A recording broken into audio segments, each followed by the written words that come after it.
People living in Toronto community housing are pleading for the fate of their homes down at City Hall today. And Scouts Canada admits to not reporting all cases of sexual abuse. Humber News starts now.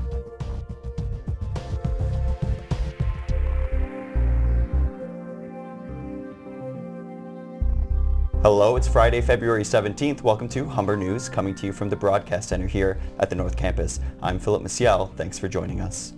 And I'm Amy Weinstein. Ahead on our show, we have all your news, sports, and entertainment highlights, as well as your 5-day weather forecast. But first, Philip has our top story.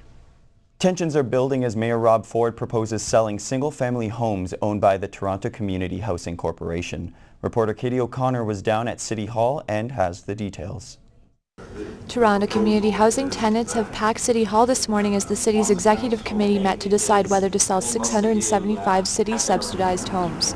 TCHC is looking to sell the homes to cover over $650 million in repair backlogs. City Manager Joe Panichetti said selling is the only option. They say if they can't fund the repairs, houses will have to go out of service, adding people to a growing wait list for homes. TCHC says they plan to pay for the tenants' moving costs.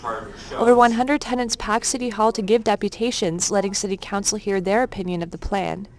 TCHC resident Charlie Fraser says he came to make sure any money the City Council gets from the homes was put to good use.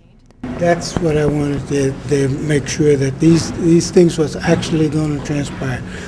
Everyone is entitled to a better standard of living. It's not about really just the cost, as you know, we all come from different places in the world, so it doesn't matter about that. And the bottom line is we are all human, and as humans, I would like to see a better quality of life for everyone. So if this is going to improve quality of life, then I think the city should go ahead. TCHC says they will not be evicting tenants. They say they will make every effort to find suitable replacement housing for tenants. If the motion is approved today by Executive Committee, it will go to City Council. Katie O'Connor, Humber News. Toronto Hydro is offering voluntary buyouts to over 400 employees in an attempt to downsize its workforce.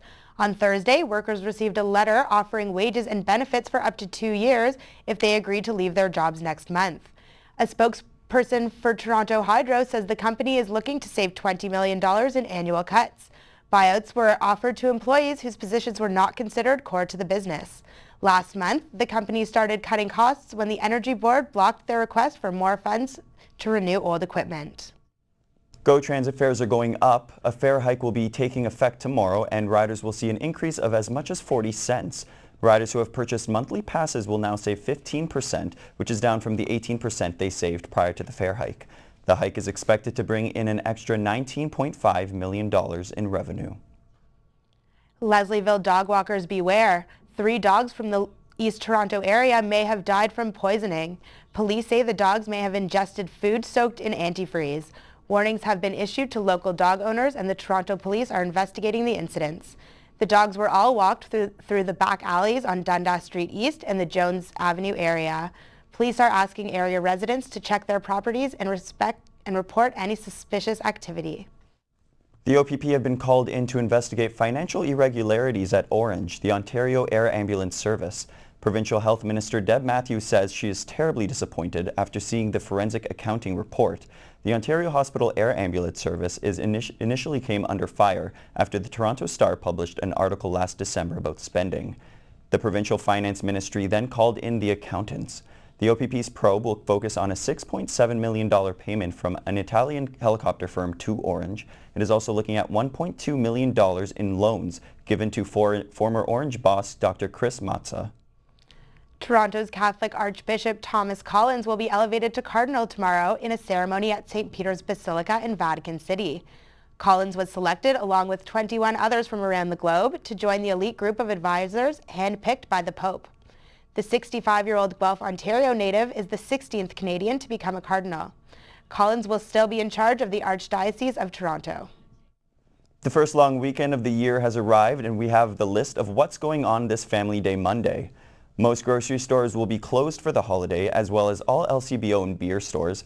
Banks will also be closed, and the TTC will be operating on their holiday schedule. GO Transit will be using their Saturday hours. The post office will be open along with a select number of malls, the Eaton Centre, Square One, Vaughan Mills, and Pacific Mall. When we come back, we'll have news from across Canada and around the world. Adriano Mancini will have the sports update, and we'll have your weather forecast with Liz Cavan.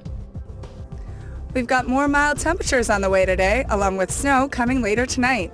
What does it mean for your commute home? I'll have that information along with your 5-day weather forecast coming up after the break.